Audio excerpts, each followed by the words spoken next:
मंदार सुंदर नमेरु सुपारिजात संतानकादि कुसुमोत्कर वृष्टिरुता गंधोद बिंदु शुभमंद मरुत्प्रपाता दिव्यादिवः पतति देव च शान्ततिर्वा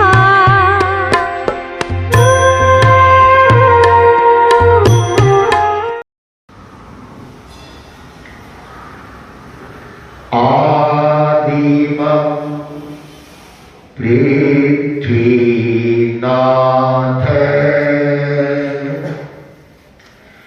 मादिमं निष्परिग्रहम्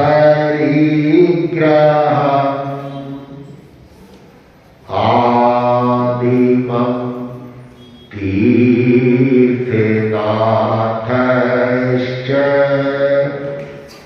ऋषभ स्वामिने नमः ऋषभ स्वामिने नमः। युगादिदेव प्रभु ऋषभ के चरणों में भाव भरा वंदन लोक महर्षि शांति दूत आचार्य श्री महाश्रवण जी के श्री चरणों में भाव भरा वंदन समुपस्थित भक्तामर प्रवचनमाला में सहभागी श्रावक श्राविकाएं भक्ति का अनुपम स्तोत्र भक्तामर मानो आचार्य मानतुंग अपने ज्ञान विमान में भेद करके भगवान ऋषभ के क्षमाओं शरण में पहुंचे। एक कल्पना है, कल्पना लोक के माध्यम से और पहुंच करके भगवान के 8 प्रातिहार्यों का उल्लेख कर रहे हैं।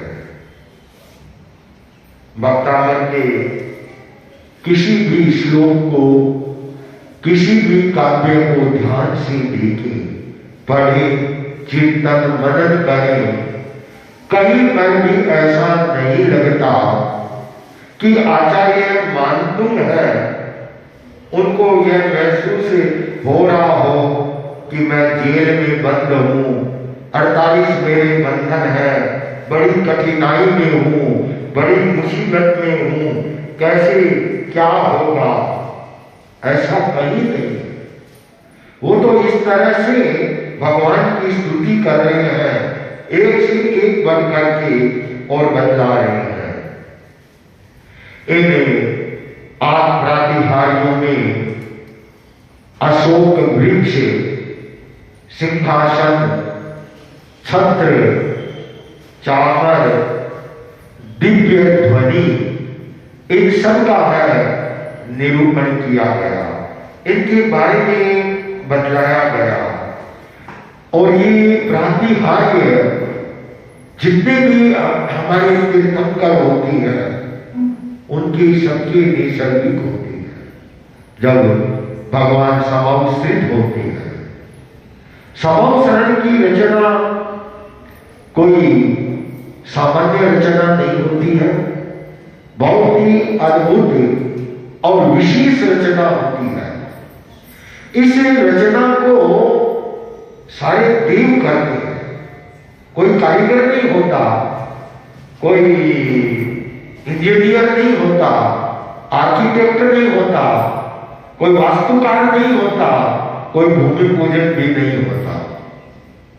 यह अद्भुत होता है। हम इतना जरूर है कि इसका संबंध तीर्थंकरों की अवगाहना के साथ रहते हैं। जैसे आदिनाथ भगवान के शरीर की अवगाहना जितनी थी उसके अनुरूप उस समूह शरण की रचना की जाती है। और अवगाहना धीरे धीरे करते करते भगवान महावीर के समय में कम हो जाती है तो भगवान का समूह शरण ऋषभ की समूह शरण से अपेक्षाकृत वह छोटा हो जाता है, लेकिन रहता वैसे ही है। हालांकि मैं अभी पूरा समूह शरण का बताने लगूंगा तो ये प्रकरण प्रातिहार्य का रह जाएगा। तो आज का जो प्रातिहार्य है वह है पुष्प वृष्टि। एक प्रातिहार्य का 8 प्रातिहार्यों में एक प्रातिहार्य होता है पुष्प वृष्टि। उसको केंद्र बिंदु में रख करके और आचार्य मानतुम है इस प्रातिहार्य का बड़ा सरस उल्लेख कर रहे हैं।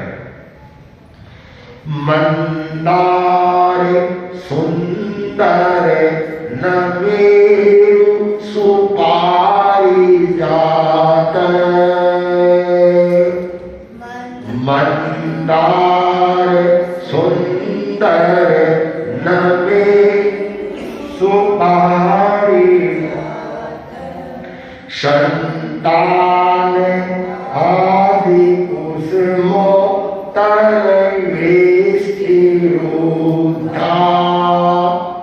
संतान आदि कुसुमो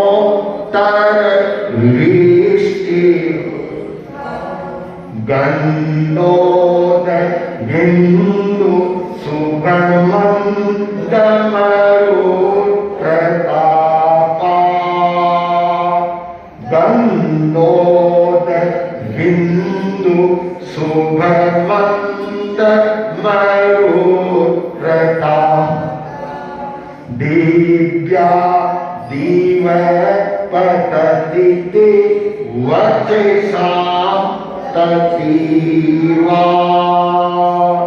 दिव्या दीव पतति वचसा ततीवा। कितना सुंदर और सरलता से उल्लेख कर दिया गया है कि मंदार मंदार सुंदर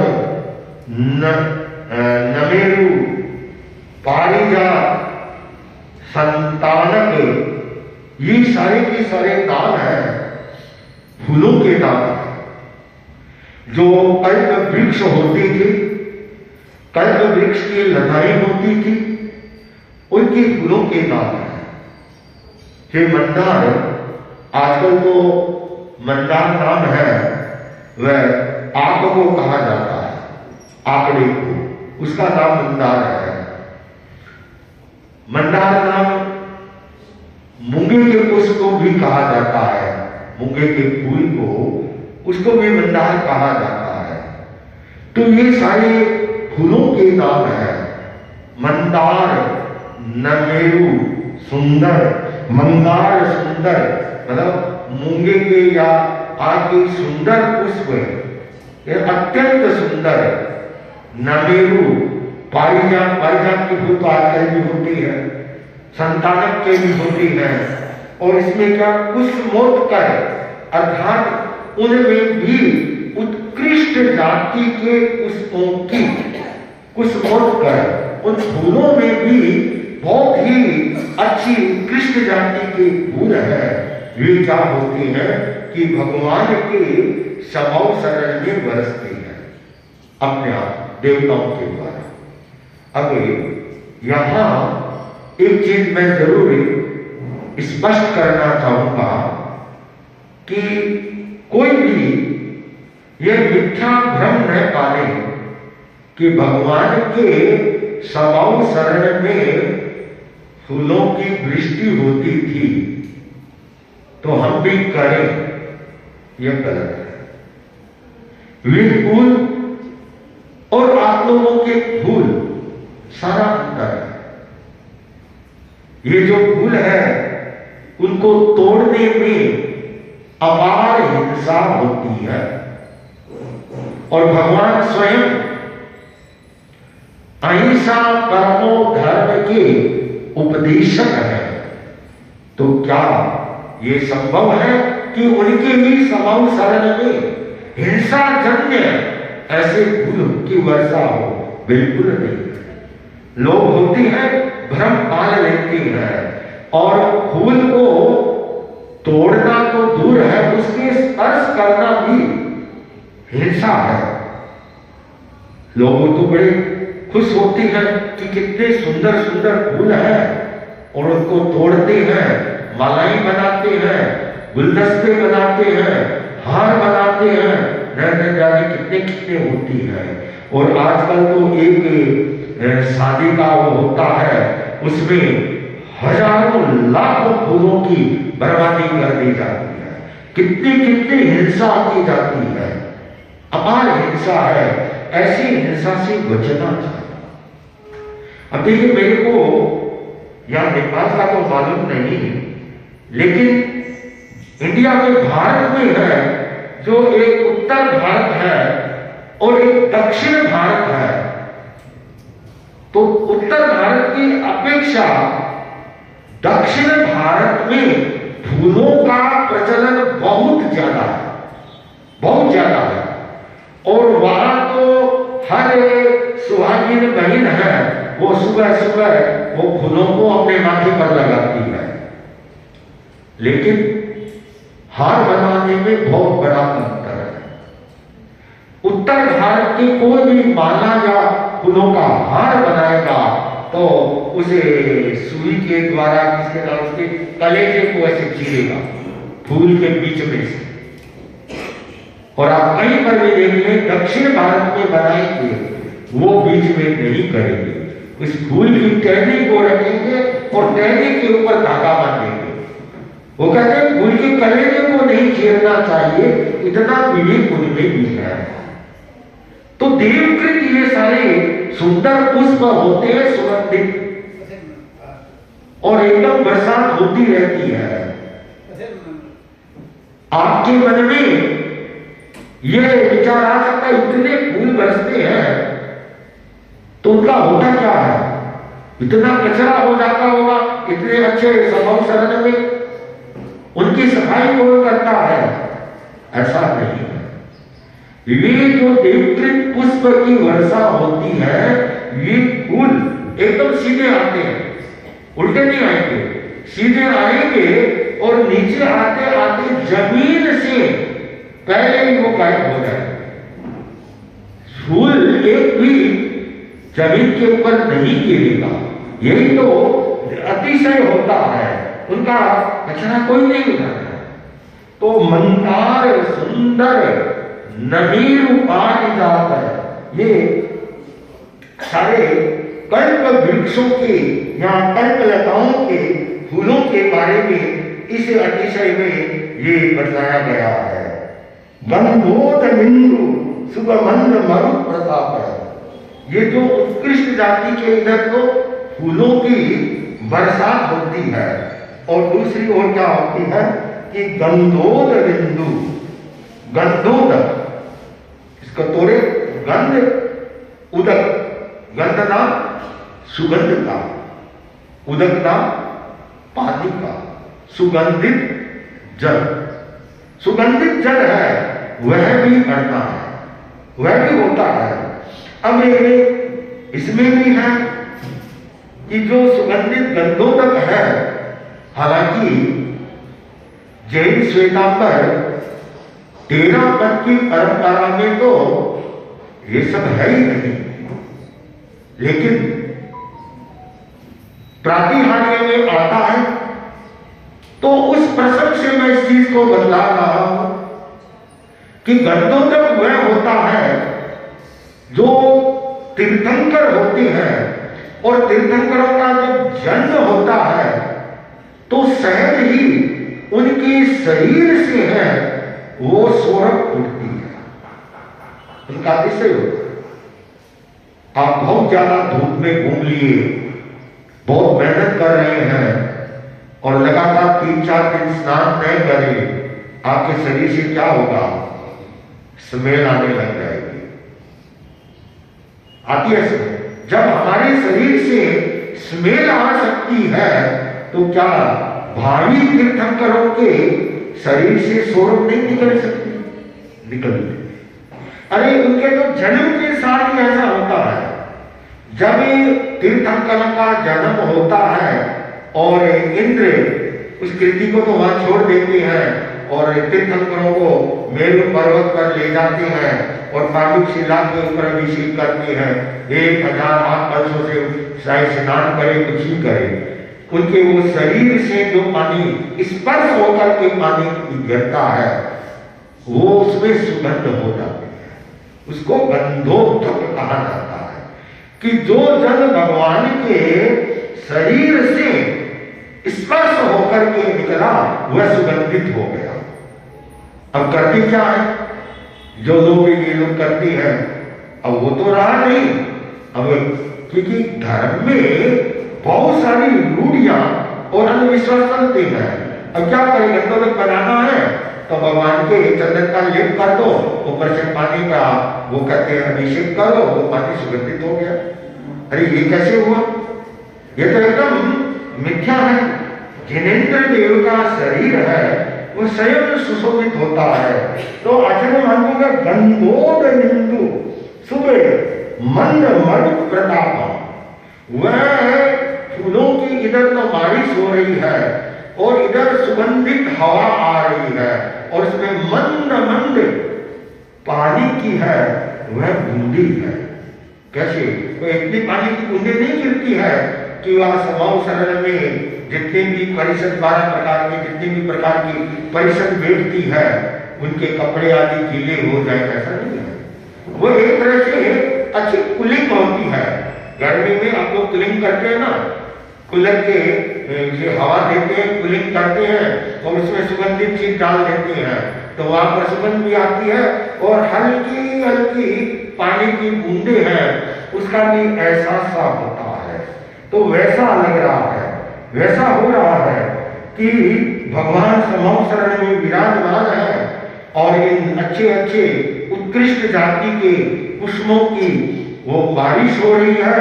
भगवान के शरीर के स्पर्श करता हुआ पानी आ रहा है, मंद मंद हवा चल रही है और ऐसा मनोरम दृश्य है वह वहां का हो रहा है। इतना अच्छा लग रहा है कि उसे दिखते ही रहो। उसका यहाँ उल्लेख किया है। दिव्या दिव्य पतति ते वचसाम ततीर्वा। हाँ, दिव्या दिव्या दिव्य लोकोत्तर, लोक में उत्तर, दिव्य स्वर्ग, पतति गिरती स्वर्ग से इतने वचसाम वचनों की, ततीर्वा वाणी, और उसके बीच में भगवान के वचनों की बारिश होती है, वाणी होती है। वे वचन जो हमारे भीतर के कसाय को शांत कर दे, वे भगवान की वाणी के वचन जो हमारे विषय वासनाओं को शांत कर दे, हमारे संसार के ताप को मिटा दे, जो मिथ्या भ्रम को भगा दे, राग द्वेष के तपन को बुझा दे, ऐसी दिव्य अलौकिक वाणी वहां पर बरसती है। तो यह भगवान का एक प्रातिहार्य जो पुष्प वृष्टि के नाम से ये जाना जाता है, इसके बारे में थोड़ा सा आप लोगों को विवेचन करके इसका बताया गया। बहुत ही सुंदर ये भगवान के प्रातिहार्य होते हैं। जिन्होंने भक्तावर स्तोत्र की कल्प बनाया, कल्प की रचना की, मंत्र यंत्र आदि जोड़े, तो उसके आधार पर इस श्लोक के साथ में जो रिद्धि का मंत्र जोड़ा गया है, बताया जाता है, वह ओम ह्रीं अरहं नमो सब्बो सही पत्तारम ज्रों ज्रों नमः स्वाहा मंत्र है। ओम ह्रीं क्लीं क्लीं ग्लूं ध्यान सिद्धि परम योगीश्वराय नमो नमः स्वाहा। तो ये इसके मंत्र है। तो ये वक्तात्मक स्तोत्र का 33वां काव्य है, उसको यहाँ संपन्न किया जाता है। ओम आनंद।